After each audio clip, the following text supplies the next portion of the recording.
Aisha Coleman knew the texture of betrayal long before she saw its face. It was 3 in the morning, and the silence inside the master suite of her sprawling Miami waterfront home was usually a source of comfort.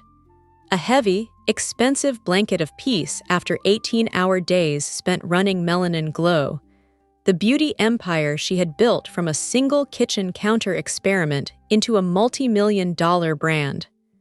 But tonight, the silence felt different. It felt sharp, charged with a static electricity that prickled against her skin. It felt like the quiet, suffocating intake of breath before a scream tears through a room. Aisha shifted in the California king bed, her body heavy and aching with the 7-month weight of the son she was carrying.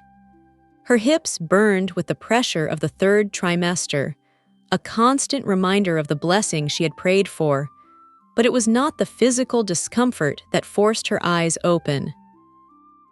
It was an instinct, ancient and undeniable, screaming that the sanctuary of her bedroom had been breached. The room was pitch black, the blackout curtains drawn tight against the humid Florida night, save for a single, piercing beam of artificial blue light cutting through the darkness from the velvet armchair in the corner. Her husband, Marcus, was sitting there. He was not sleeping beside her as he should have been.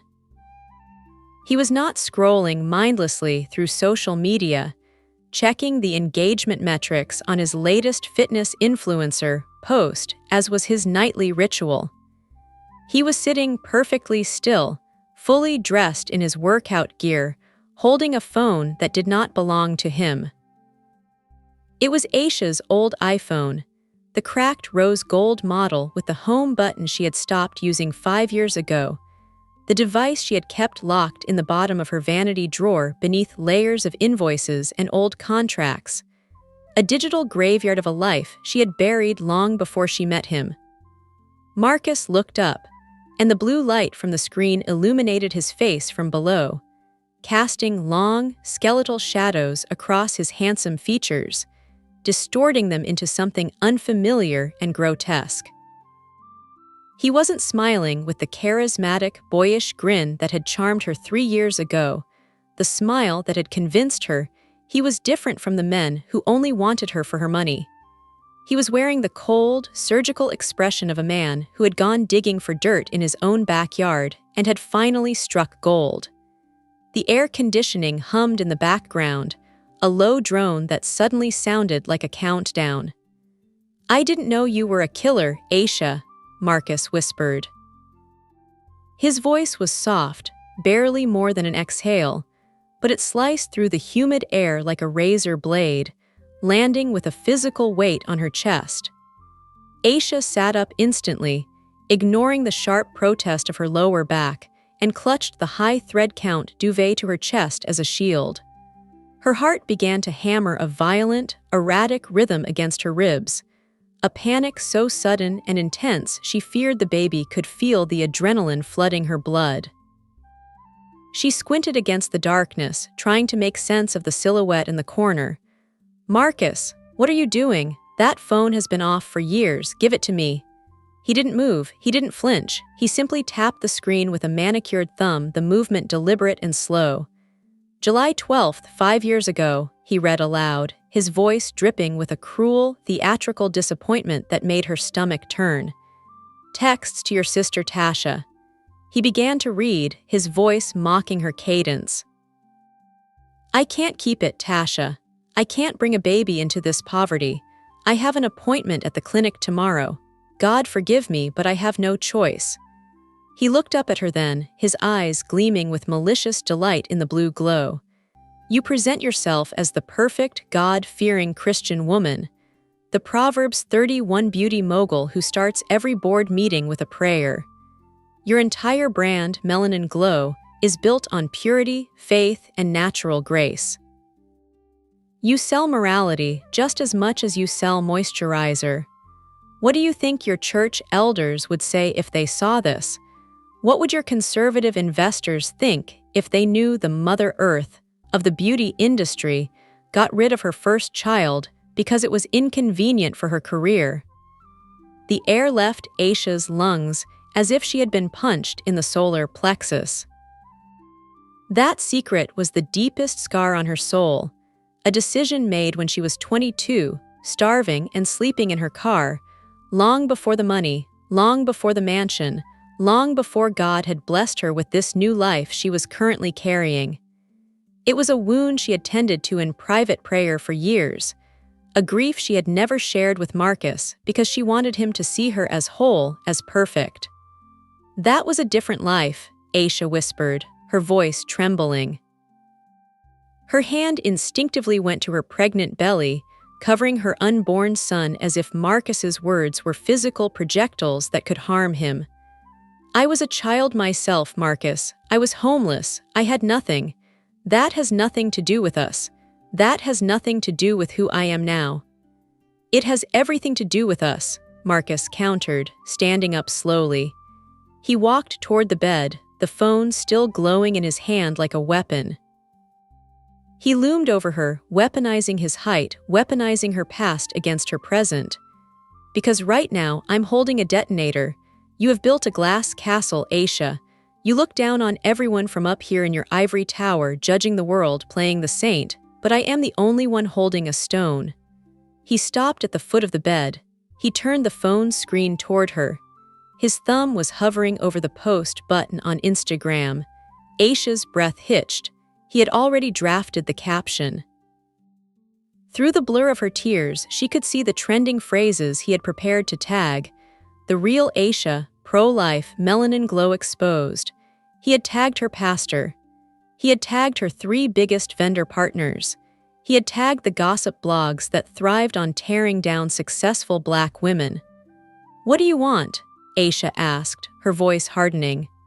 The shock was beginning to recede, replaced by the cold, clear realization that the man standing before her was not her husband. He was a stranger who had been sleeping in her bed, waiting for a moment of weakness. "You didn't wake me up at 3 in the morning just to lecture me on morality, Marcus. You want something." Marcus smiled, and it was a terrifying expression devoid of warmth. "I want the company," he said simply. "I want 51% of Melanin Glow transferred to my name by morning. I want the controlling interest. I am tired of being Mr. Aisha Coleman. I am tired of begging you for investment money for my fitness brand while you sit on millions. I want the shares, and I want full creative control of the new men's line we discussed." "You're insane," Aisha spat, the fury finally overtaking the fear. She threw the duvet off her legs and swung her feet onto the cold floor, standing up to face him despite the heaviness of her body. "I built this company from scratch. I mixed formulas in my kitchen while you were still partying in South Beach. My blood is in those bottles. I'm not giving you a single share." Marcus shrugged, his face twisting into a mask of pity that was more terrifying than his anger. "Then I guess you're unstable," he said, his voice dropping to a conspiratorial whisper. "That's what I'll tell them. The hormones are making you irrational. You're spiraling. And once I post this proof of your sin and show the world how crazy you're acting right now, the board will beg me to step in. They'll ask me to become your conservator to protect the assets until you are well again." He leaned down, his cologne smelling of expensive musk and old betrayal, invading her personal space.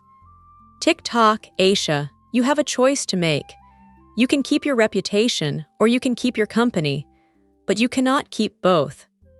Before we dive deeper into this explosive story of how a pregnant queen turned her husband's blackmail into his funeral, please hit that like button and subscribe to the channel.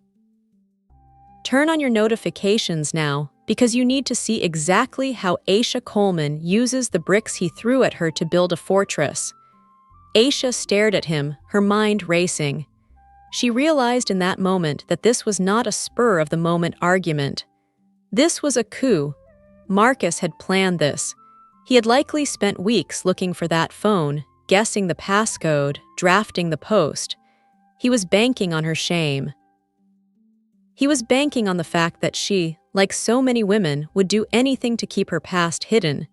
He thought she was weak because she was pregnant. He thought she was vulnerable because she had secrets. But Marcus had made a fatal calculation error. He had forgotten where Aisha came from. He saw the mansion and the luxury cars and assumed she was soft.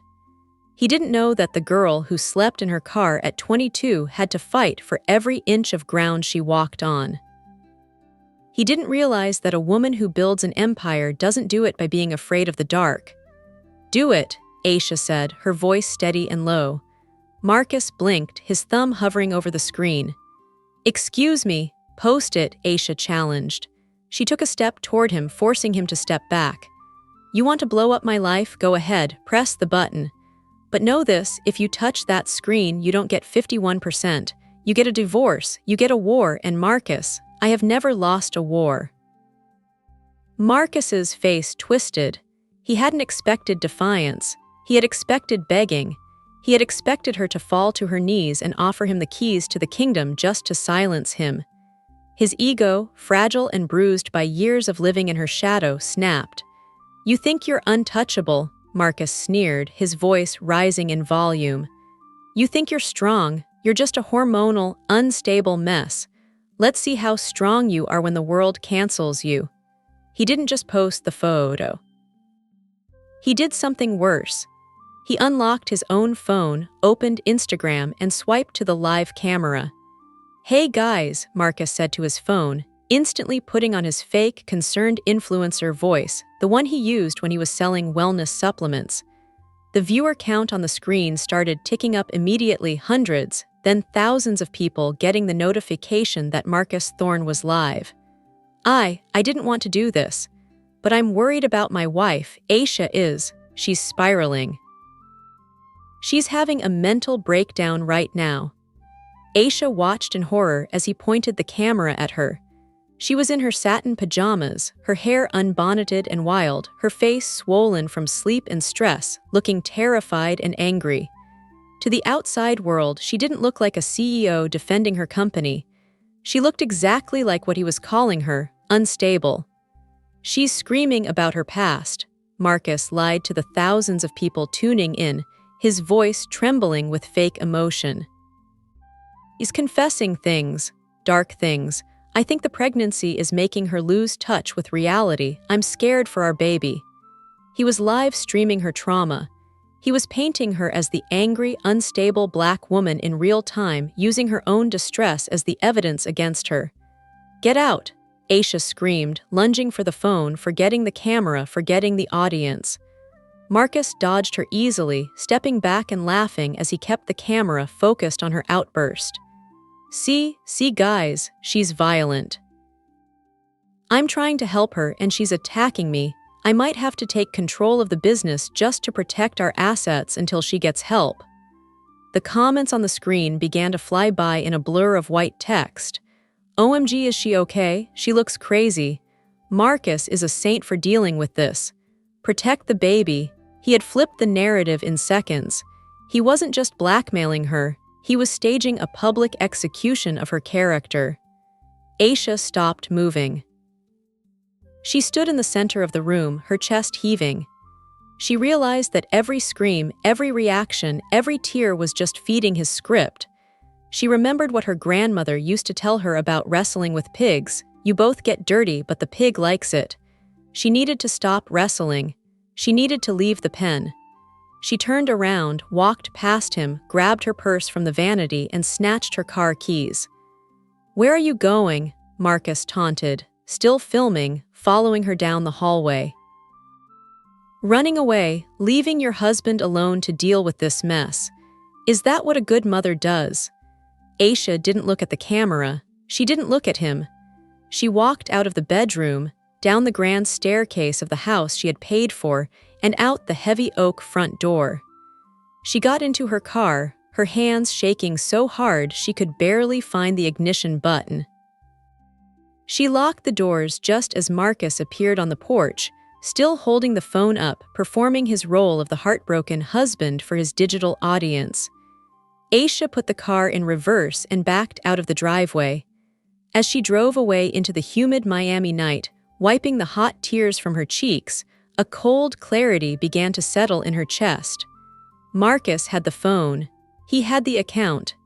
He had the lie. He had successfully exiled her from her own home. But as she merged onto the highway, headed nowhere, she realized he had left something behind. In his arrogance, in his rush to humiliate her, Marcus had forgotten one crucial detail. He had forgotten that Aisha was the one who paid the phone bill. He had forgotten that she was the administrator on the family cloud account. And most importantly, he had forgotten that while he was busy looking at her past, he had been careless with his own digital footprint. Aisha wasn't just a beauty mogul. She was a woman who built a business on data. And she knew that every liar leaves a trail. The fluorescent lights of the 24-hour diner on 8th Street buzzed with a low, electric hum that felt like it was drilling directly into the base of Aisha's skull. It was 4 a.m, the dead hour when the city of Miami paused to catch its breath before the sun brought the heat. Outside, the humidity had turned the plate glass windows into weeping sheets of condensation, isolating Aisha from the rest of the world in a bubble of artificial light and the smell of stale coffee. She sat in the corner booth, the red vinyl cracked and peeling beneath her legs, her hands resting protectively on her pregnant belly. She had ordered a decaf coffee that sat untouched, a dark pool reflecting the exhaustion etched into her face. She was not just waiting for the caffeine to cool, she was waiting for the enemy. Or at least, the woman Marcus had spent the last 6 months convincing her was the enemy. Aisha stared at her phone, which lay face down on the sticky table. She was afraid to turn it over. She knew that in the digital world, she was currently being dissected. Marcus had millions of followers, an army of strangers he called his tribe, and he had just fed them red meat.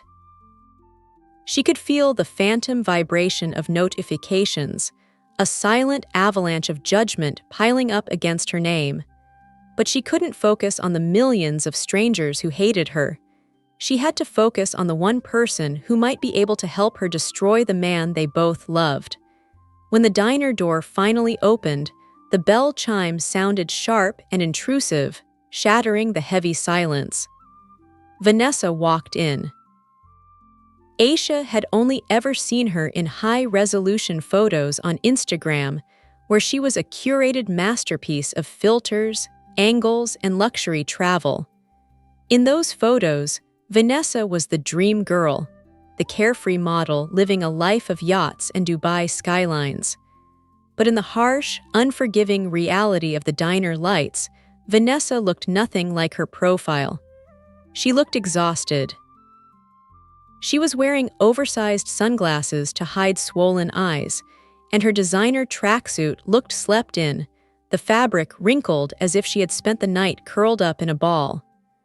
Vanessa scanned the empty room, her body language radiating a nervous, flighty energy. When she spotted Aisha, she hesitated. For a long, tense moment, the two women stared at each other across the expanse of checkered tile. Aisha saw the fear in the other woman's posture, the primal, universal fear of the mistress finally facing the wife. But Aisha didn't glare. She didn't stand up and scream.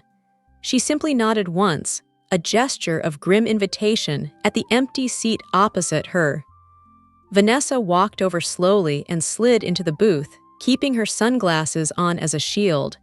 She didn't order anything when the waitress walked by. She crossed her arms tight across her chest, a defensive barrier against the woman whose husband she had been sleeping with. The silence between them was thick, heavy with the things Marcus had told them about each other. "I don't know why I came," Vanessa said finally, her voice raspy and thin.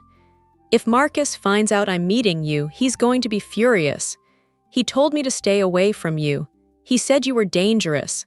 He said you were unstable." "He says a lot of things," Aisha replied, her voice steady despite the trembling in her hands. She reached into her purse and pulled out her iPad. She didn't want to argue. She didn't want to engage in a debate about who Marcus loved more. She knew that in a war against a narcissist, the only weapon that mattered was the truth. "He told you he was leaving me, didn't he?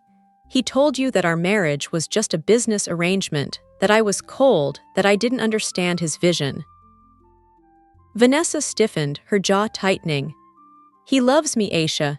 He's just waiting for the baby to be born so he can leave cleanly without a media scandal. He promised me. We're going to look for a house in Calabasas next month." "Press play," Aisha commanded softly, sliding the iPad across the table. The screen was paused on a video file Aisha had recovered from Marcus's recently deleted folder on the cloud. The digital trash can where he threw away the parts of his life he didn't want anyone to see. Vanessa looked at the device as if it were a bomb. Her manicured finger hovered over the screen, trembling slightly before she tapped the glass. The video began to play. The sound was low, but in the quiet diner, Marcus's voice was unmistakable. It was arrogant, clear, and filled with the laughter of a man who thought he was the smartest person in the room. "Yeah, Vanessa is easy," the digital Marcus said, leaning back in the driver's seat of his car, talking to a friend on speakerphone. "She's desperate for clout, bro. I just tell her she's my muse, and she buys me whatever I want. Watch, I'm going to get her to lease the new G-Wagon in her name next week. My credit is tied up with Aisha's assets, so I need a dummy to sign the papers. Once I take over Aisha's company and get the conservatorship, I'll dump Vanessa and upgrade to someone with real status. She's just a placeholder with a 750 credit score." The video ended. The silence that followed was heavier than the humidity outside. It was suffocating. Vanessa didn't scream. She didn't throw the iPad. She simply reached up and took off her sunglasses. Her eyes were red-rimmed and hollow, stripped of the confidence she projected to the world. She looked at Aisha, and the wall between them, the wall of rivalry Marcus had built with carefully placed lies, crumbled instantly. "He told me he needed the car for his brand image," Vanessa whispered, the realization crashing down on her like a physical weight. "He said his liquidity was tied up in investments for your divorce settlement. He said he couldn't have a car in his name until the papers were signed. I leased it yesterday. It's in my name. The payments are $3,000 a month. He's using us both, Vanessa," Aisha said, taking the iPad back and locking the screen. "He's using my legacy to build his fame, and he's using your credit to fund the lifestyle he thinks he deserves. He is a parasite. And right now, he is planning to destroy me to take control of Melanin Glow. If he wins, he takes everything. He takes my company, my son, and my reputation. And he leaves you with a leased car you can't afford and a broken heart." Vanessa looked down at her hands, twisting a diamond ring that Aisha recognized as a fake, a prop for the photos, not a promise. "What do you want me to do? I can't fight him. He has millions of followers. If I speak out against him, his fans will tear me apart. They'll dox me. They'll ruin my career." "I don't want you to speak out," Aisha said, her eyes hardening into flint. "I want you to stay close to him. I want you to go back to him this morning. I want you to be the loving, supportive girlfriend he thinks he has, because I need eyes inside that house. I need to know his next move before he makes it. I need you to be my spy." Before Vanessa could answer, the table began to vibrate. Both of their phones lit up simultaneously. It wasn't a call. It was a notification from Instagram, then another, then a flood of them vibrating against the Formica table like a swarm of angry bees. Aisha picked up her phone. Her stomach dropped, a sensation of vertigo spinning through her head. It had begun. Marcus hadn't waited until morning. He had posted the screenshot of her old text messages, the abortion confession, to his main feed. The image of the 5-year-old text message was grainy but legible, but it was the caption that made Aisha's blood run cold. It was a masterpiece of gaslighting. "Please pray for my wife," Marcus had written. "I found this on her phone tonight. I had no idea she was capable of hiding such darkness. She is spiraling, acting erratic and violent toward me. I am doing everything I can to protect our unborn son and her company from her mental breakdown. I love her, but I cannot let her hurt herself or our child. Pray for Aisha. Mental health awareness is crucial, and remember, pro-life matters. The comments were rolling in by the thousands, the refresh rate so fast the text was a blur. OMG, she killed her first baby, that's why she acts so holy. It's guilt. Marcus is a saint for staying with her.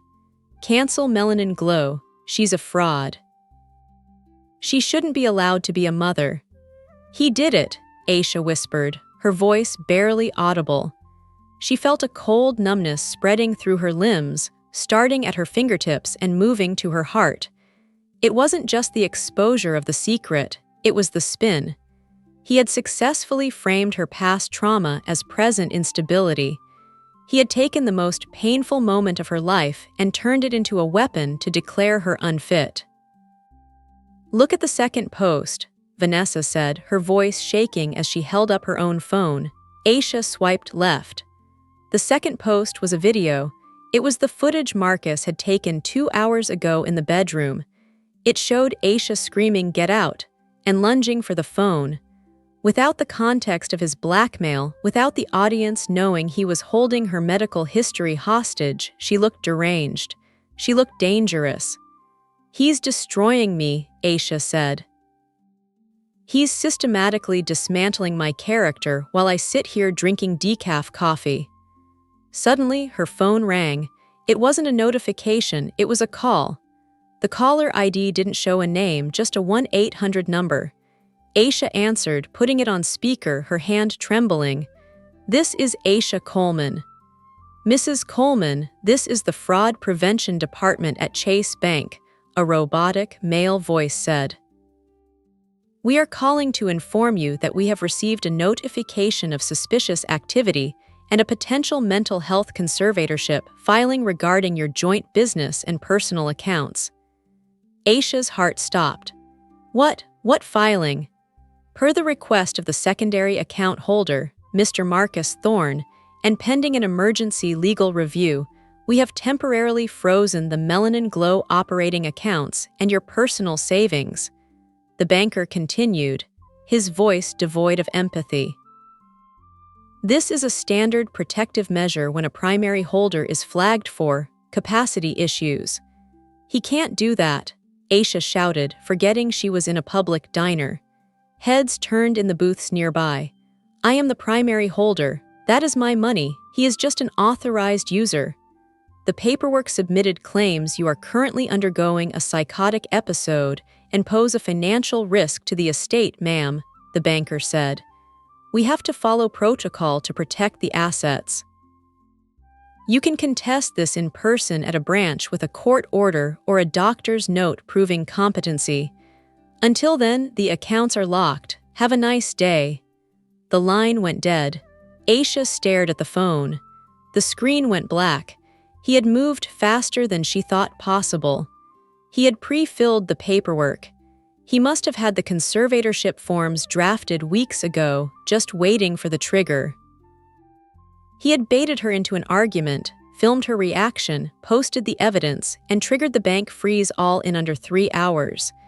She had no money, she had no home, she had no reputation. She was trending on Twitter as a baby killer and a madwoman. She looked up at Vanessa. The side chick was looking at her with absolute horror, finally understanding the scope of the monster she had been sleeping with. "He froze your money?" Vanessa asked, her voice a whisper of disbelief. "Are you going to fight him without money?" "He froze the bank accounts," Aisha said, standing up. She grabbed her purse, her movements sharp and decisive. The tears were gone. Tears were a luxury she could no longer afford. "But he forgot that money isn't the only currency I have. I have data, I have receipts." "Where will you go?" Vanessa asked, standing up as well. "You can't go back to the house. He'll call the police. If they find you agitated, they'll put you on a 72-hour psychiatric hold. That's all he needs to take full permanent control." I'm going to the only person he was arrogant enough to fire, Aisha said. I'm going to the one person who knows where the digital bodies are buried. You go back to him, Vanessa. Cry, tell him you're worried about me. Feed his ego. Make him think he's won. Make him think I'm running away. Aisha threw a $20 bill onto the table, the last cash she had in her wallet. She walked out of the diner into the pouring rain. She got into her car, her hands shaking as she started the engine. She had been stripped naked in the public square, but Marcus had made the same mistake Richard Hayes had made in the stories her grandmother used to tell. He thought that taking a woman's money made her poor. He didn't realize that a woman like Aisha Coleman didn't need money to build a weapon. She just needed the truth. The drive from the neon-lit diner to North Miami Beach was a blur of torrential rain and adrenaline that pumped through Aisha's veins like ice water. She kept checking her rearview mirror, half expecting to see the flashing blue lights of a police cruiser cutting through the storm.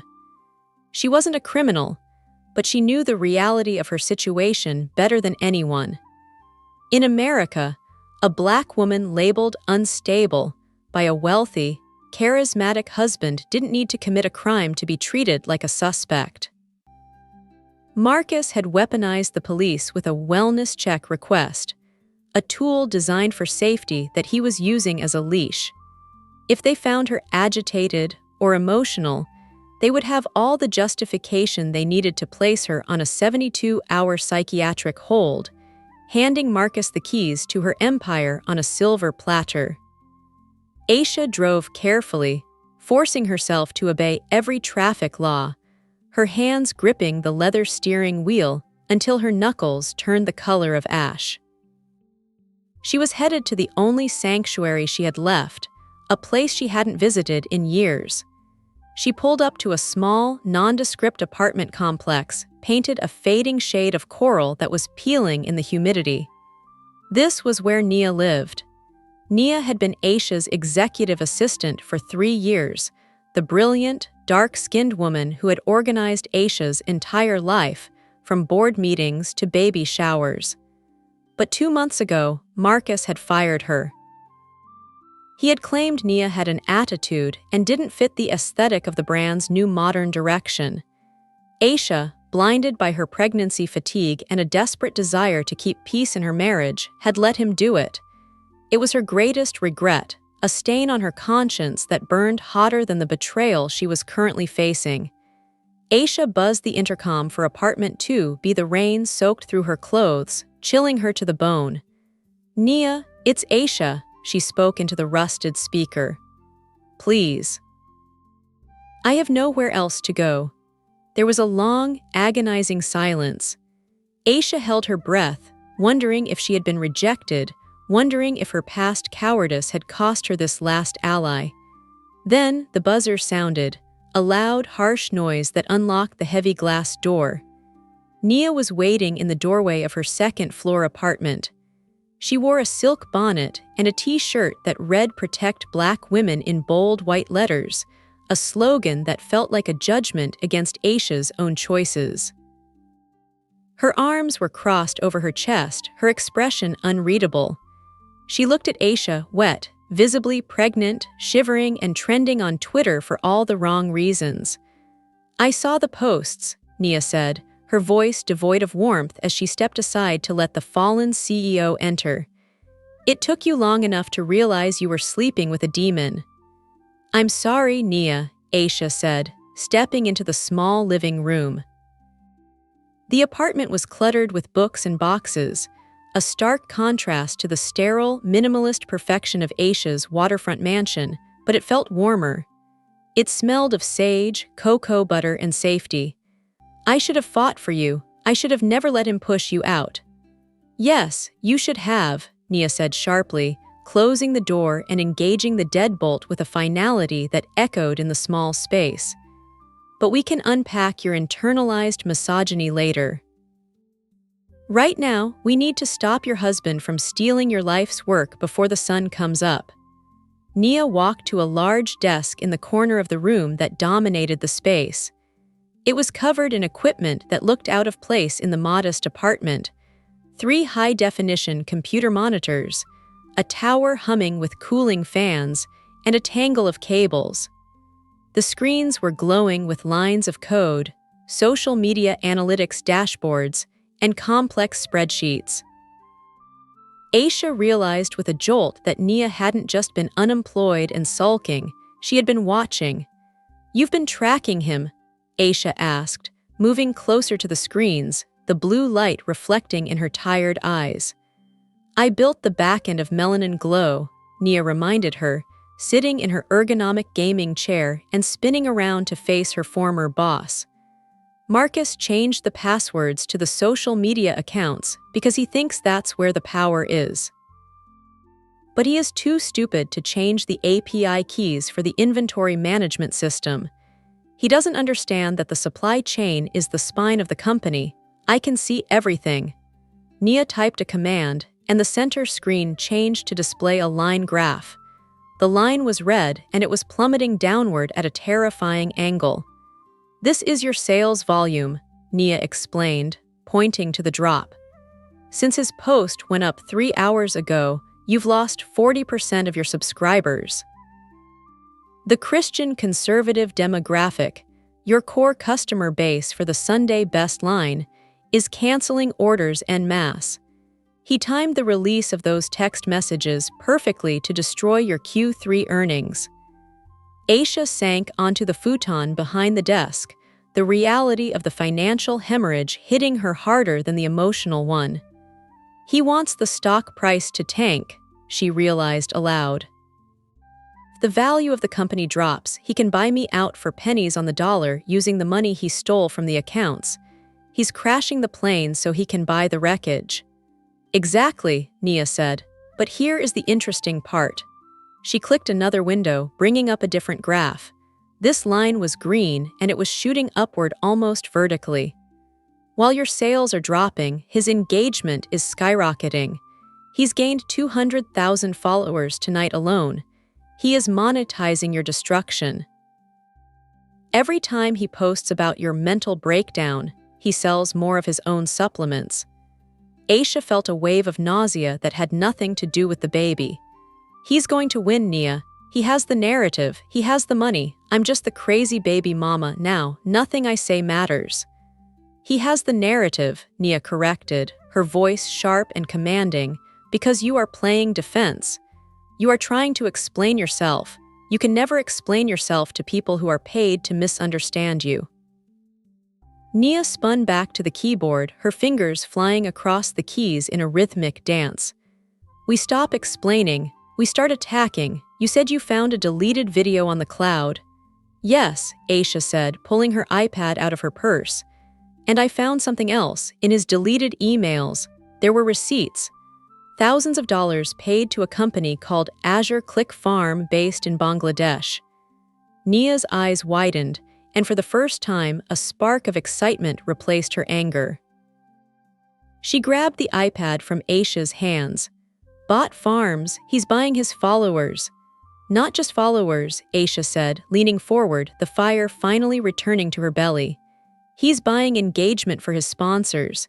He charges brands $50,000 for a promotional post because he claims to have high conversion rates, but if he's using bots to comment and like his posts, then it's fraud," Nia finished the sentence, a wicked smile spreading across her face. "It's wire fraud. It's theft by deception. If the brands find out, they won't just fire him. They will sue him for every penny he's ever made. He'll go to federal prison." "But we can't just leak it," Aisha said, thinking of the strategy her grandmother used to talk about, the art of the trap. "If we leak it now, he'll spin it. He'll say I hacked him. He'll say I faked the receipts because I'm unstable. We need to catch him in the act. We need him to do something so undeniable, so public, that no amount of gaslighting can save him." Nia looked back at the screens, studying the live data of Marcus's activity. "He's looking for a new cash injection. I can see he's trying to liquidate some of your inventory to raise quick capital. He's desperate for a big win to solidify his status as the new CEO. He wants to prove he's a business genius, not just a husband. He wants to be a mogul, Aisha mused, staring at the ceiling. He's always been jealous that I was the CEO and he was just the face. He wants a deal that proves he is a king. A plan began to form in Aisha's mind, a plan that was dangerous and reckless. It required her to risk the last shred of her reputation.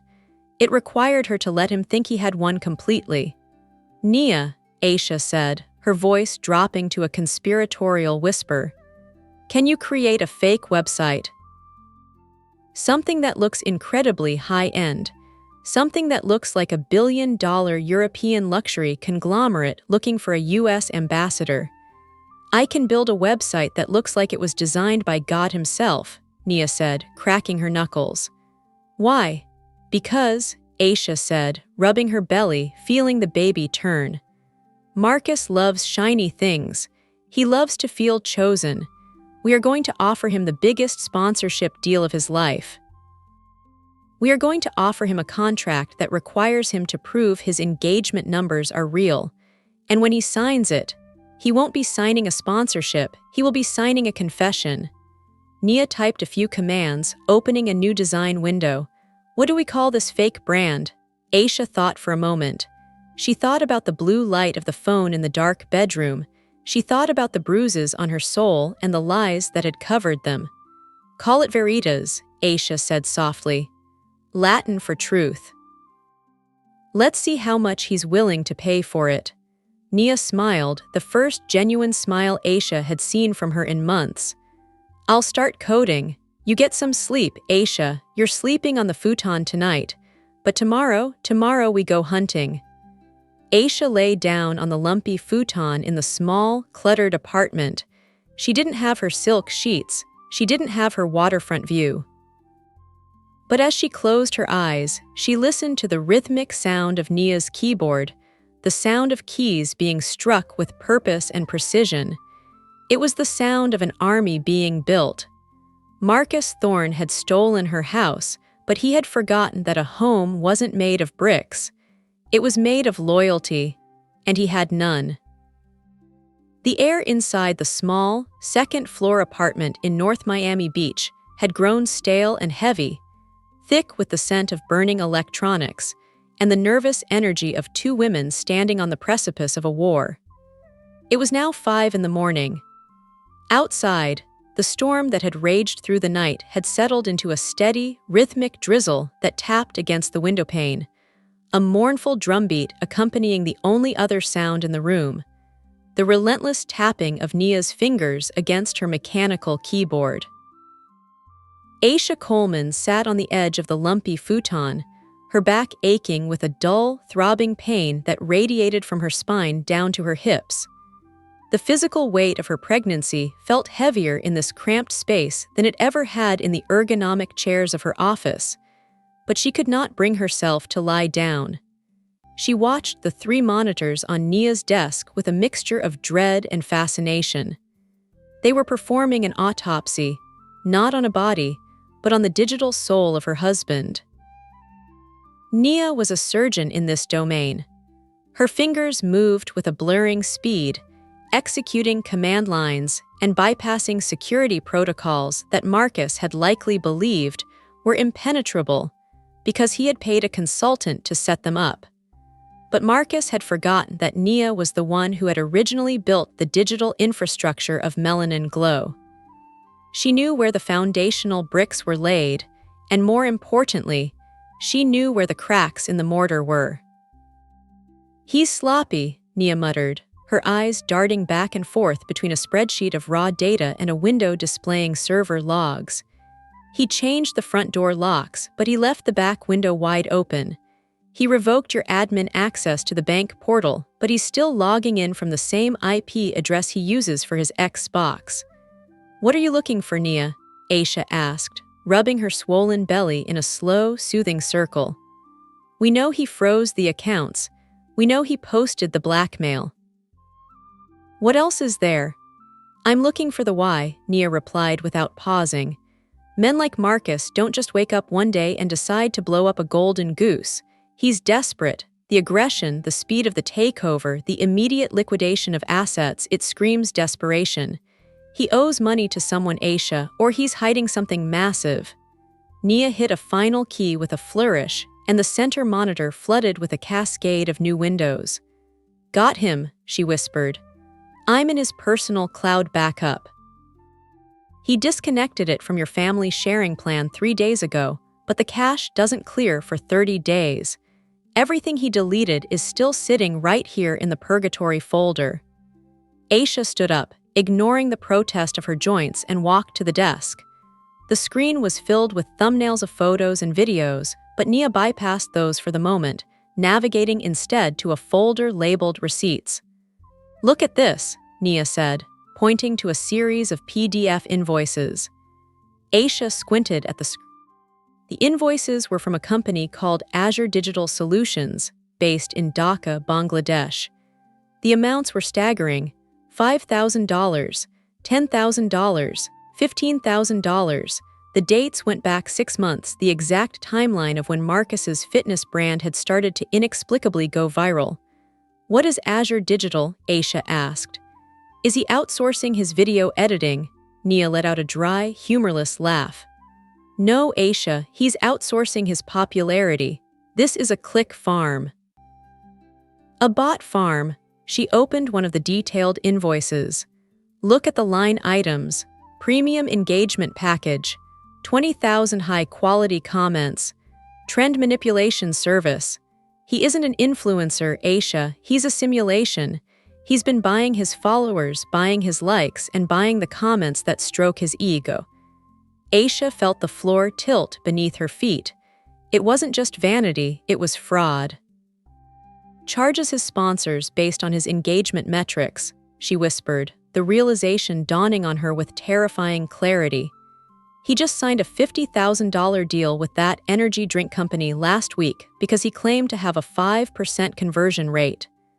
"Which is a lie," Nia confirmed. "If those engagement numbers are fake, then he is defrauding those brands. It's wire fraud. It's theft by deception. If this gets out, he won't just lose his contracts. He'll be sued into oblivion. He could go to federal prison." "We have him," Aisha said, a surge of hope cutting through her exhaustion. "We can leak this to the press. We can send this to his sponsors. We can destroy his credibility by lunchtime." Nia spun her chair around to face Aisha, her expression serious. "We could," she admitted. "But think about it, Aisha. If we leak this now, what does he do? He spins it. He says you hacked him. He says you planted the files because you're the jealous, unstable wife he's already warned the world about. He'll say the stress of the pregnancy made you fabricate evidence to hurt him. And because people love to hate a powerful black woman more than they love to punish a mediocre man, half the world will believe him." Aisha knew Nia was right. The narrative was already set against her. The truth wasn't enough. She needed proof that was self-inflicted. She needed him to hang himself with his own rope. "There's more," Nia said, her voice dropping an octave, becoming softer, more cautious. "I found a video file in the deleted folder. It was recorded 3 days ago. Aisha, you need to see this." Aisha hesitated. She didn't want to see his face, but she nodded. Nia double-clicked the file. The video player opened. The footage was shaky at first, the camera adjusting to the interior of Marcus's luxury SUV, the one Aisha made the payments on. Marcus was sitting in the driver's seat, holding the phone up to his face. He looked excited, manic even.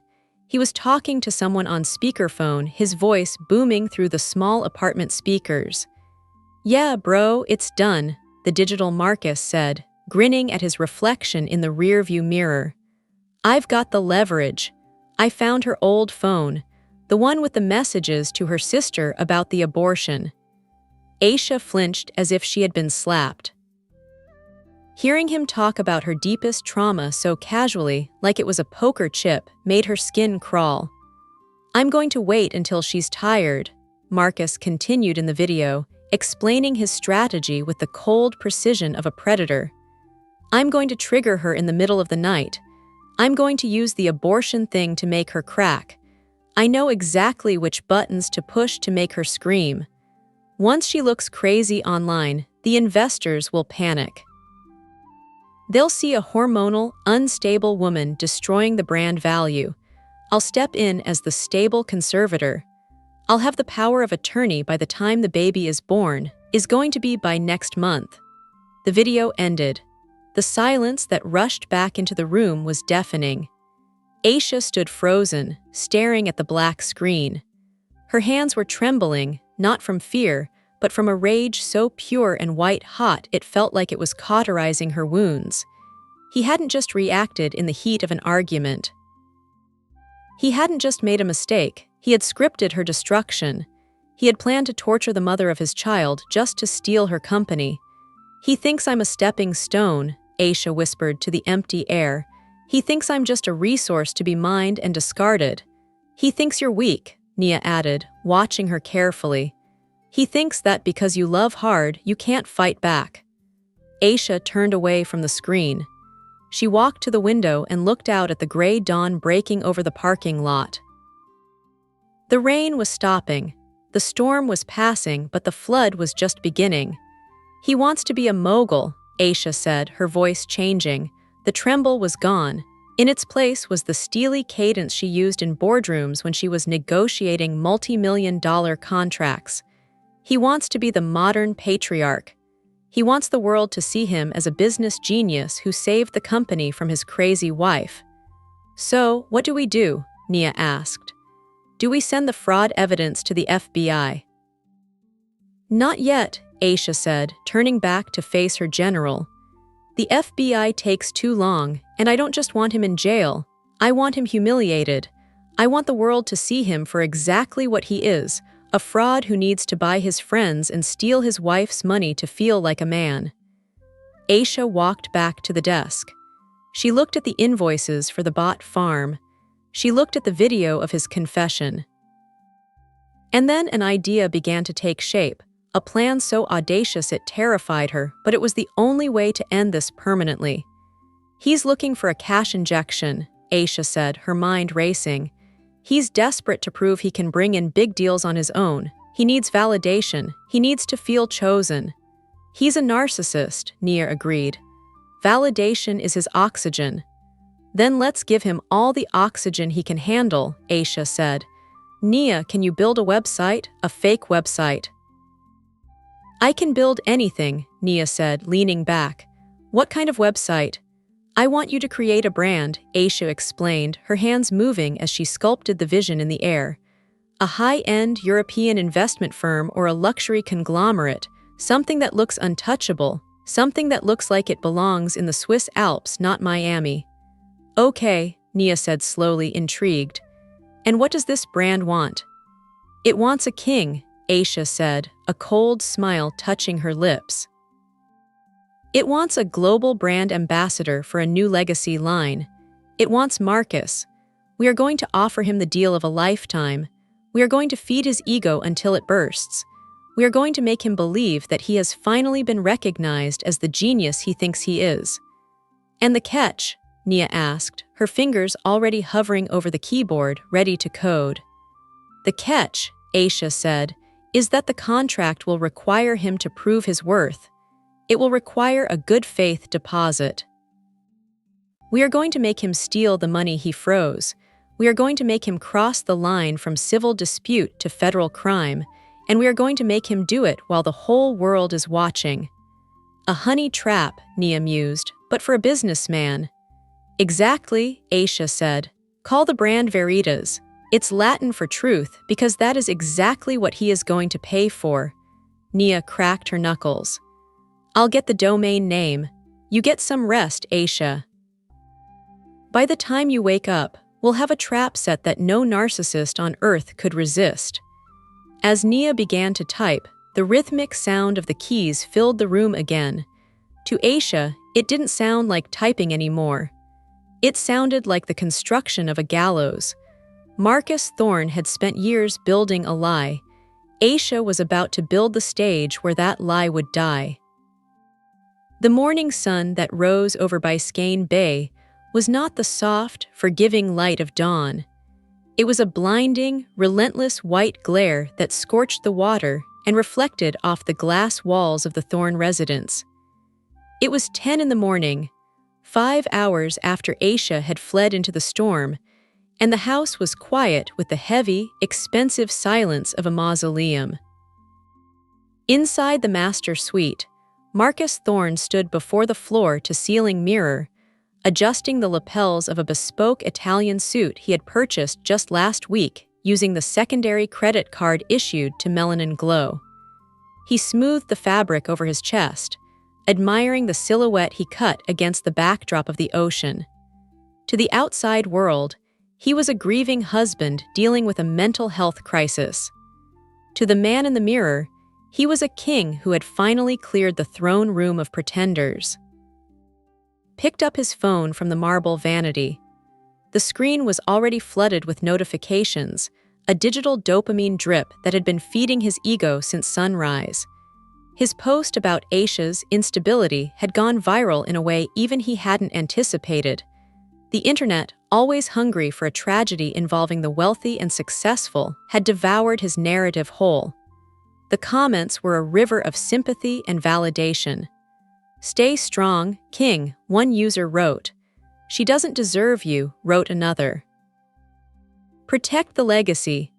Marcus smiled, a slow, satisfied curving of his lips that didn't reach his eyes. He had won. The bank accounts were frozen, the board was panicked, and Aisha was likely crying in a cheap motel somewhere, powerless to stop the machinery he had set in motion. "Babe," a voice called out from the bedroom, shattering his reverie. Vanessa walked into the closet. She was wearing a silk robe that dragged slightly on the floor, her hair wrapped in a towel. She looked pale, her movements hesitant, but Marcus was too intoxicated by his own reflection to notice the tremor in her hands or the way she avoided making direct eye contact. In his mind, she was just an accessory to his triumph, a beautiful prop that validated his masculinity in a way Aisha's success never did. He didn't know that the woman standing behind him was currently the greatest threat to his freedom. "You have to see this," Vanessa said, her voice tight. She held up his iPad with both hands, offering it to him like a royal decree. "You just got an email. It went to your old business inquiry address, the one I monitor for you. It's from Veritas. Is that the Swiss brand?" Marcus frowned, turning away from the mirror. The name sounded familiar, vague, and expensive, like something he had read about in GQ or seen on the side of a Formula One car. "Veritas? I don't know, probably spam. Delete it." "I don't think it's spam, Marcus," Vanessa urged, stepping closer. She was playing her part perfectly, channeling the anxiety of her betrayal into a performance of awe. "It's marked confidential, executive scouting.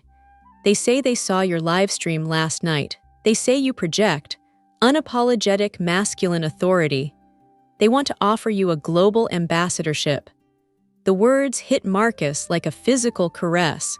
Unapologetic masculine authority. It was the exact phrase he used in his affirmations. It was the specific brand of power he felt Aisha had denied him for years with her collaborative leadership style and her insistence on partnership. He snatched the iPad from Vanessa's hands, his interest piqued. The email was a masterpiece of corporate seduction. The logo at the top was embossed in gold against a black background, sharp and intimidating. The text was brief, elegant, and dripping with elitism. "We are looking for a man who commands his environment," the email read. "A man who does not apologize for strength in a world that demands weakness. We have been watching your trajectory, Mr. Thorne. We believe you are the face of the new era. The Veritas Legacy line is seeking a North American representative, and we believe you are the only candidate who fits the profile." Marcus felt a flush of heat rise up his neck. This was it. This was the validation he had craved his entire life. He wasn't just an influencer peddling protein powder anymore. He was being headhunted by the global elite. He clicked the link embedded in the email, his fingers tapping the glass with eager force. The website loaded instantly, filling the screen with high-definition footage of Swiss Alps, matte black private jets, and men in tuxedos drinking scotch in dimly lit libraries. It was a visual language of old money, of power that didn't need to shout. The headline scrolled across the top in a sleek serif font, "Global Search for the Modern Patriarch." "This is huge," Marcus whispered, the breath leaving his lungs. He looked at Vanessa, his eyes wide with greed. "Do you realize what this is? This is bigger than Melanin Glow. This is generational wealth. If I land this, I don't need Aisha's brand. I can dump her company, dump her drama, and start fresh as an international icon. I'll be untouchable." "Read the bottom," Vanessa said softly, pointing to the fine print with a shaking finger. "It says they require a solvency proof, a $2 million buy-in to prove you are a serious partner. It says the funds are held in escrow and fully refundable after the contract is signed tonight, but you have to put it up front to secure the territory rights." Marcus froze. The euphoria evaporated, replaced by the cold, hard reality of his finances. $2 million. He didn't have $2 million. He had about $40,000 in his personal checking account and a leased car he couldn't legally drive out of the state. He was a king with no treasury. "I can't do it," he muttered, pacing the small confines of the walk-in closet, the expensive suits brushing against his shoulders. "I don't have the liquidity, it's all tied up." "But you're the conservator now, aren't you?" Vanessa asked. The question hung in the air, innocent and deadly. She walked over to him and placed a hand on his arm, her touch light but guiding. "You told me the bank gave you control of the Melanin Glow accounts this morning. You said you had the keys to the kingdom." Marcus stopped pacing. He looked at her, and then he looked at the reflection of the man in the mirror. He was the conservator. The bank had locked Aisha out, but they had given him provisional access to the operating expenses to ensure the business didn't collapse while his wife was unwell. The vendor payment account usually held at least $3 million to pay the manufacturers in Korea. "It's just a deposit," Marcus whispered, the rationalization forming in his mind like a callus. "It's a solvency proof. I wire the money, I sign the contract tonight, I get the signing bonus, and I wire the money back tomorrow morning. No one will know. It's not stealing if you put it back. It's a bridge loan. A loan to myself for saving the company." "You're so smart, Marcus," Vanessa cooed, resting her head on his shoulder, hiding her face so he couldn't see the revulsion in her eyes. "Aisha never would have had the guts to make a move like this. She plays it so safe. That's why she's stagnant and you're rising. You take the risks that real CEOs take." That was the push he needed. The comparison. The idea that he was outsmarting the woman who had overshadowed him for years. Marcus pulled away from her, his face setting into a mask of determination.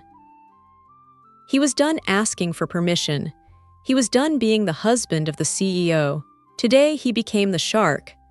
"I'm going to the office," he announced, grabbing the iPad and his car keys. "I need to make a wire transfer. Get dressed, Vanessa. Buy something red. Tonight, we celebrate the beginning of the rest of our lives." The drive to the Melanin Glow headquarters was a blur of adrenaline and entitlement. Marcus parked his SUV in the spot marked reserved for CEO, a spot that had belonged to Aisha for 5 years. He walked through the glass doors of the building, ignoring the confused glances of the receptionist and the few staff members who were whispering in the hallway. They had seen the posts. They knew about the scandal, but Marcus walked with such purpose, with such aggressive confidence, that no one dared to stop him. He entered Aisha's office, now his office, and sat in her leather chair. It felt too big for him, but he adjusted the height, spinning around to face the triple monitor setup on the desk. He logged into the corporate banking portal. His hands were shaking slightly, not from guilt, but from the sheer magnitude of the power he now wielded. The screen flashed red. Warning, account under provisional status. Monitor for unusual activity. Marcus bypassed the warning with a scoff. He navigated to the Vendor Payments tab. He saw the balance, $3.4 million. It was the money meant for the fall inventory, the cash flow that kept the factory lines running. But to Marcus, it was just a number, a tool to unlock his destiny. He opened a new tab and pulled up the wiring instructions included in the Veritas email. The destination account was a shell company in the Cayman Islands, labeled Veritas Escrow Holdings LLC. It looked legitimate. It looked official. He typed in the amount, $2 million. His finger hovered over the authorize button. For a split second, a voice in the back of his head, perhaps the last remnant of his conscience, screamed at him to stop. This was a felony. This was wire fraud. This was the destruction of his wife's life work. But then he remembered the text messages he had read aloud last night.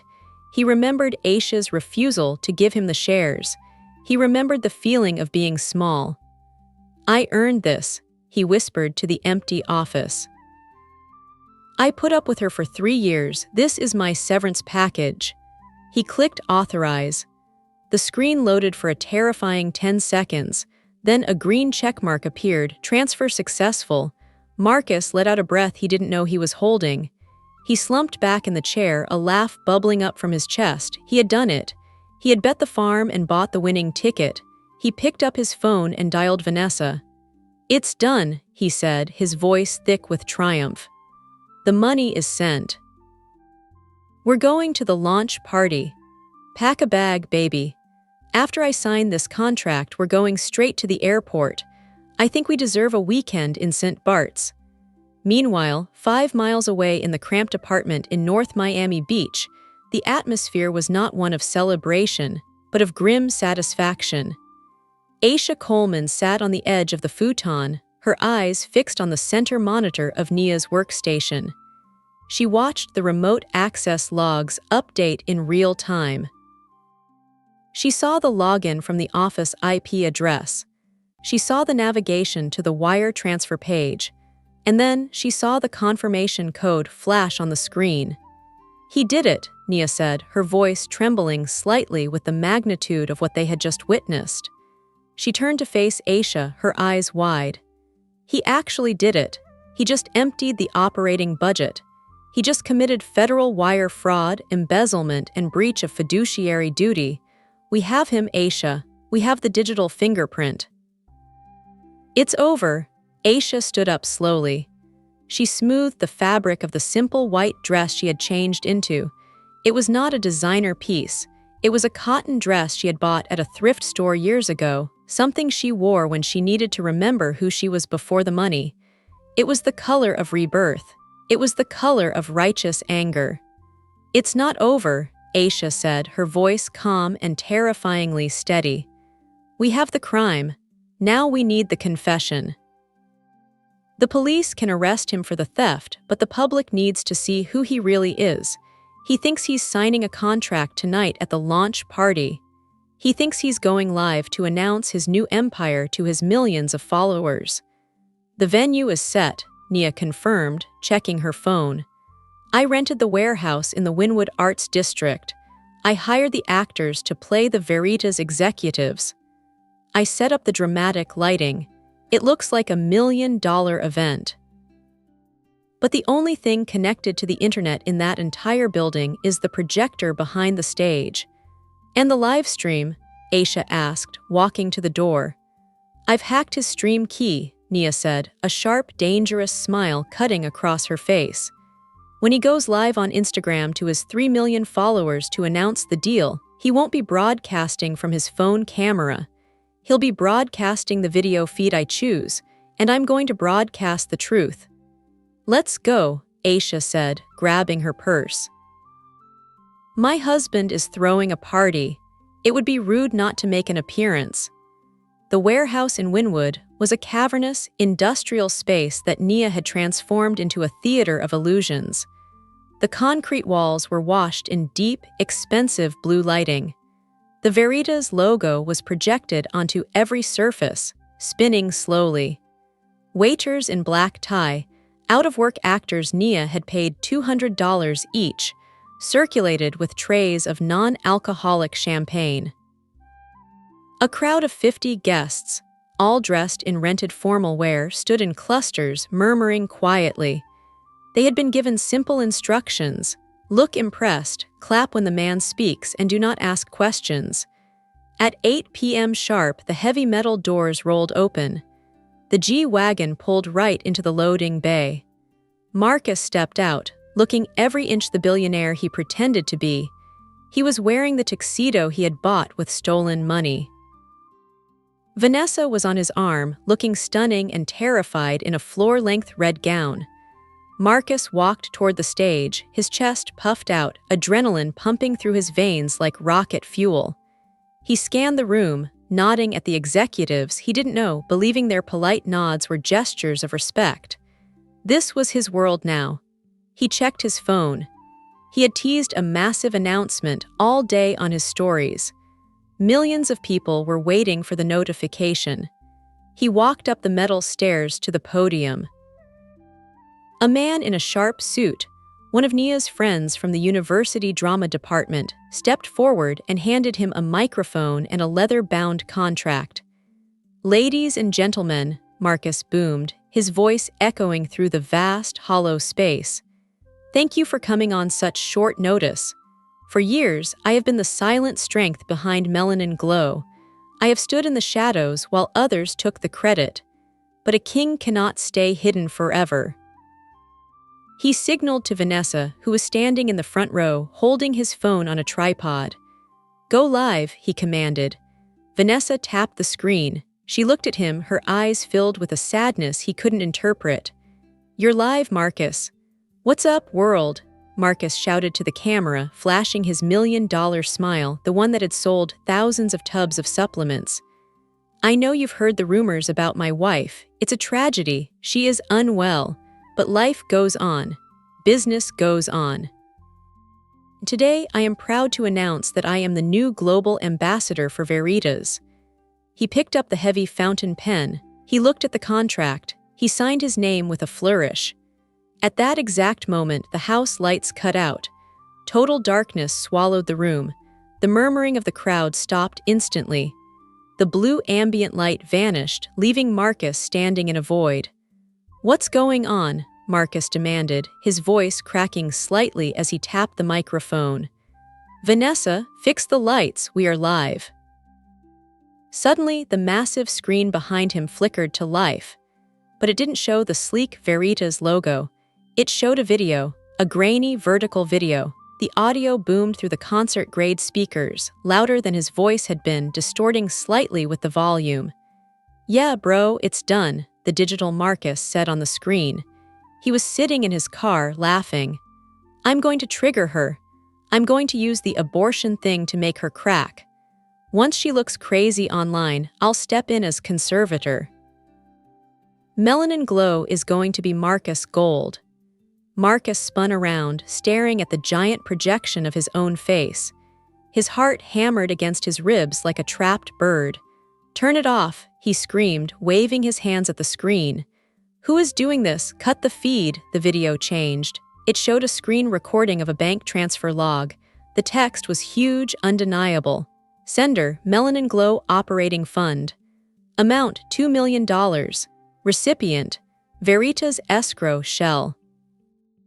Authorized by Marcus Thorne. The crowd of actors stopped drinking their fake champagne.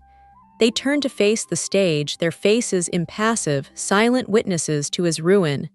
"This is fake," Marcus yelled at the phone on the tripod, screaming at the livestream audience he thought was watching him triumph. "My wife hacked the system. She's trying to frame me. She's crazy." "No, Marcus," a voice said from the back of the room. It wasn't a digital voice. It was real. A single spotlight snapped on, illuminating the heavy metal doors at the far end of the warehouse. They swung open with a groan of rusted hinges. Aisha walked in. She didn't look crazy. She didn't look unstable. She walked with the slow, inevitable grace of a tsunami. Her white dress glowed in the spotlight. She walked down the center aisle, her heels clicking on the concrete floor, a steady, rhythmic sound that echoed like the ticking of a clock running out of time. "You framed yourself," Aisha said, her voice amplified by a microphone she held in her hand. "Veritas isn't real, Marcus. It's Latin for truth. And you just paid $2 million of my money to buy a lie." The silence that descended upon the Wynwood warehouse was not the reverent silence of an audience witnessing greatness. It was the suffocating, heavy silence of a tomb. Marcus Thorne stood on the stage, the sweat soaking through his tuxedo shirt, turning the expensive fabric dark and translucent against his skin. He looked out at the sea of faces, the actors he had thought were his admirers, the empty darkness beyond the stage lights, and realized with a sickening lurch of his stomach that he was completely alone. The giant screen behind him, which was supposed to be broadcasting his triumph to the world, was instead broadcasting his crime. The banking log remained frozen on the display, the numbers glowing in high definition like a neon indictment. Unauthorized transfer, $2 million. I can explain," Marcus stammered, his voice cracking as he backed away from the microphone, his hands raised in a pathetic gesture of surrender. He looked at Aisha, who stood at the foot of the stairs, a vision of judgment in her white dress. "Aisha, baby, please, it was an investment. I was going to pay it back in the morning." "You know I was going to pay it back. I did this for us." "You can explain it to the Federal Bureau of Investigation," Aisha said, her voice devoid of any emotion other than a cold, hard finality. She did not raise her hand. She simply shifted her gaze to the heavy metal side door of the warehouse. The door opened with a heavy, metallic groan, admitting the humid night air and 4 figures dressed in navy blue windbreakers emblazoned with yellow letters. They were not actors. They moved with the efficient, practiced purpose of law enforcement. Nia had sent the digital evidence, the wire transfer logs, the IP address tracking, and the confession video to the Miami field office of the FBI 2 hours ago. The agents marched down the center aisle, their footsteps heavy and synchronized, cutting through the tension in the room like a knife. Marcus watched them approach, his eyes widening in primal terror. The fantasy world he had built, the world where he was the king and Aisha was the unstable subject, shattered into a million irreparable pieces. As the lead agent ascended the stairs, reaching for the handcuffs at his belt, Marcus shrank back, his charisma evaporating instantly to reveal the cowardice beneath. "You have the right to remain silent," the agent recited, spinning Marcus around and forcing his hands behind his back. The metallic ratcheting sound of the handcuffs locking into place was sharp and final, the loudest sound in the cavernous room. "Aisha!" Marcus screamed as the agents began to drag him toward the exit. He twisted his body, fighting against the restraint, his eyes locking onto his wife's face with desperate pleading. "Aisha, please, don't let them take me. Think of the baby. Think of our son. You can't let his father go to prison." Aisha did not flinch. She placed a protective hand on the curve of her belly. At that moment, she felt a strong, rhythmic thud against her palm, her son kicking, alive and strong. She looked at the man who had tried to sell her trauma for likes, the man who had tried to steal her legacy to feed his vanity. "I am thinking of him," Aisha said, her voice amplified by the microphone so that it filled every corner of the room. "I am making sure he never has to learn how to be a man from you." The agents pushed Marcus through the doors, and his screams faded into the night, replaced by the flashing of red and blue lights that washed over the warehouse walls. Aisha turned back to the center of the stage. She looked at Vanessa, who was standing by the tripod. The live stream was still running. 3 million people had just watched the rise and fall of Marcus Thorne in real time. Aisha walked to the camera.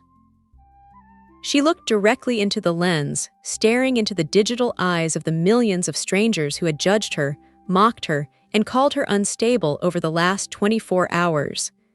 "My name is Aisha Coleman," she said, her voice steady and regal. "I am the CEO of Melanin Glow, and I am not unstable, I am just observant." She gave a small nod to Vanessa. Vanessa reached out and tapped the screen, cutting the feed. The screen went black. The show was over. But for Aisha, life was just beginning.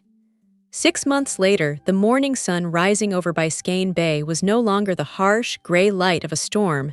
It was a brilliant, blinding gold that danced across the water. Aisha sat on the balcony of her newly renovated office, the salt breeze playing with the hem of her silk robe.